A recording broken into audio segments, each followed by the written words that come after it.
My dear young leaders and parents,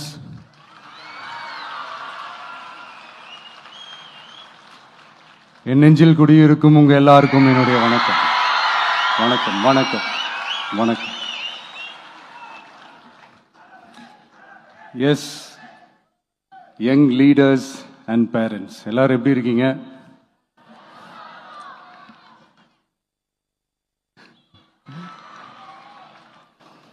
உங்க எல்லாரையும் சந்திச்சதுல மிக்க மிக்க மகிழ்ச்சி. Thank you thank you. Love you too. First of all, congratulations for your this beautiful achievements. படிப்புல சாதிக்கணும் தான், படிப்பும் சாதனை தான், அதான் மறுக்கல. பட் அதுக்காக பர்டிகுலராக ஒரே ஒரு படிப்பில் மட்டும் நம்ம அச்சீவ் பண்ணியே ஆகணும் அப்படின்னு நினைக்கிறது ஒன்றும் சாதனை கிடையாது. ஒரே விஷயத்தை பற்றி திரும்ப திரும்ப யோசிச்சு உங்கள் ஆங்ஸைட்டியை ஏற்றிக்காதீங்க. அவ்வளோ ஸ்ட்ரெஸ்ஃபுல் ஆக வேண்டிய அவசியம்லாம் ஒன்றுமே கிடையாது. இது நான் ஏன் சொல்கிறேன்னா, நீட்டு மட்டும் தான் உலகமா?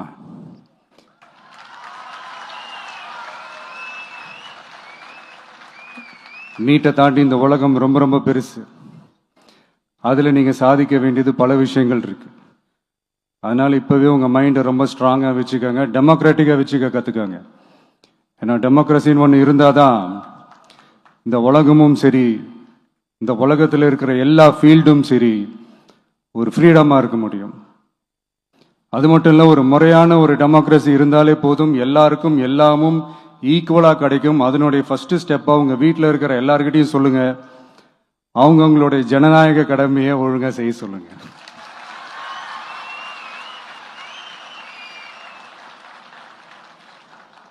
ஜனநாயக கடமையை சரியா செய்யறதுன்னா அது ஒன்றும் பெரிய ஒரு விஷயம்லாம் கிடையாது, சாதாரணமான விஷயம்தான். நல்லவங்க, நம்பிக்கையானவங்க, இது வரைக்கும் ஊழலே செய்யாதவங்க யாருன்னு பார்த்து தேர்ந்தெடுக்க சொல்லுங்க. அவ்வளோதான், ஆஸ் சிம்பிள் அஸ் தட். அதுதான் அந்த கடமை. நான் ஒரு 2 years பேக் இதே ஸ்டூடெண்ட்ஸ் ஃபங்க்ஷனில் நான் சொல்லியிருந்தேன், இந்த காசு கொடுத்து ஓட்டு வாங்கி ஜெயிச்சிடலாம்னு நினைக்கிறாங்க இல்லையா, அவங்கள அந்த கல்ச்சரே யாரும் என்கரேஜ் பண்ணாதீங்க, யாரும் காசு வாங்காதீங்க, உங்கள் பேரண்ட்ஸ்கிட்டையும் எடுத்து சொல்லுங்கன்னு நான் சொல்லியிருந்தேன். அதை அப்படியே ஃபாலோ பண்ணுங்க.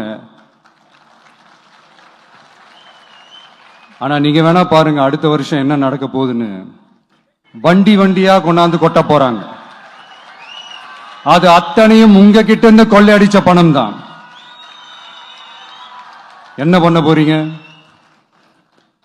என்ன பண்ணணும்னு உங்களுக்கு கரெக்டா தெரியும். அது நான் சொல்லிதான் புரிய வைக்கணும்னு ஒன்றும் அவசியம் இல்லை. அண்ட் மை டியர் பேரண்ட்ஸ், உங்ககிட்ட ஒரு சின்ன ரிக்வெஸ்ட். உங்க குழந்தைங்களோட விஷயத்துல எதுவும் ஃபோர்ஸ் பண்ணாதீங்க, ப்ரெஷர் போடாதீங்க, எதுவும் இம்போஸ் பண்ணாதீங்க. ஃபர்ஸ்ட் ஆஃப் ஆல் அவங்களுக்கு என்ன பிடிச்சிருக்குன்றதை தெரிஞ்சுக்கிட்டு அதுக்கு ஏற்ற மாதிரி வழி நடத்துங்க. நான் டெஃபினட்டாக சொல்கிறேன், எத்தனை தடைகள் வந்தாலும் அவங்கவுங்களுக்கு பிடிச்ச விஷயத்தில், அவங்கவுங்களுக்கு பிடிச்ச துறையில் அவங்க கண்டிப்பாக சாதிச்சு காட்டுவாங்க.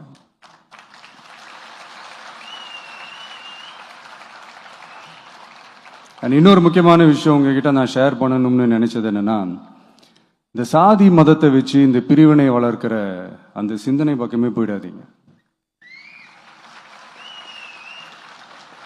அந்த சிந்தனை உங்களையோ இல்லை உங்கள் மைண்டையோ டிஸ்டர்ப் பண்ணுற அளவுக்கு அதை அலோவ் பண்ணவே பண்ணாதீங்க. விவசாயிகள் என்ன சாதி மதம் பார்த்தா பொருளை விளைய வைக்கிறாங்க? தொழிலாளர்கள் என்ன சாதி மதம் பார்த்தா பொருளை உற்பத்தியில் ஈடுபடுறாங்க? இவ்வளோ ஏன் இயற்கை அம்சங்களான வெயில் மழையில் சாதி இருக்கா, மதம் இருக்கா?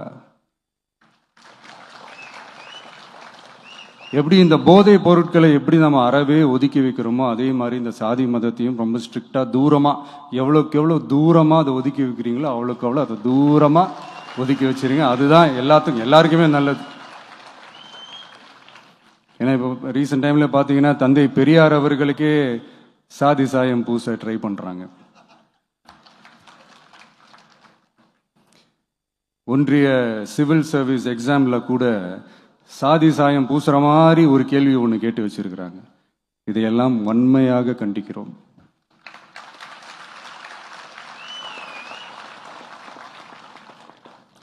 இந்த உலகத்தில் எது சரி எது தவறு அப்படின்றத அனலைஸ் பண்ணி பார்த்தாலே போதும். ஒரு குழப்பம் இல்லாத ஒரு தெளிவான ஒரு வாழ்க்கையை ஒன்று வாழலாம். எதுக்கும் ரொம்ப எமோஷ்னலாக ஆகாதீங்க, அவ்வளோ வருத்தலாம் இல்லை. டெக்னிக்கல் அண்ட் சயின்டிஃபிக் அப்ரோச்சோடவே திங்க் பண்ணுங்க. ஏன்னா வரப்போகிற இயர்ஸில் ஆல்ரெடி வந்துட்ட இந்த ஏஐ ஆர்டிஃபிஷியல் இன்டெலிஜென்ஸ் உலகத்தை எதிர்கொள்றதுக்கு அதுதான் ஒரே வழி.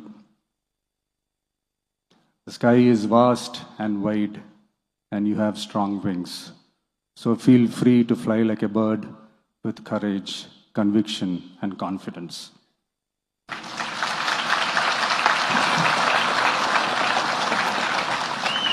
எவ்வளவோ பண்ணிட்டோம், இதை பண்ண மாட்டோமா? எவ்வளவோ பார்த்துட்டோம், இதை பார்க்க மாட்டோமா அப்படின்ற அந்த பாசிட்டிவ் நோட்டோடவே டிராவல் பண்ணுங்க. கான்ஃபிடென்ட்டாக இருங்க, நல்லதே நடக்கும், வெற்றி நிச்சயம். மீண்டும் சந்திக்கும் வரை நன்றி, வணக்கம். நான் அடுத்த செட் ஆஃப் ஸ்டூடெண்ட்ஸ் கூட நான் நெக்ஸ்ட் வீக் போல் நான் மீட் பண்ணுறேன். ஸோ அவங்களுக்கும் சேர்த்து இன்றைக்கி நான் பேசினதாகவே இருக்கட்டும். ஏன்னா ஒவ்வொரு வாட்டியும் இந்த மாதிரி நான் அட்வைஸ் பண்ணிட்டு இருந்தேன்னா நல்லா இருக்காது, உங்களுக்கும் போர் அடிச்சிடும். So thank you. எல்லோரும் வாங்க, மீட் பண்ணுவோம்.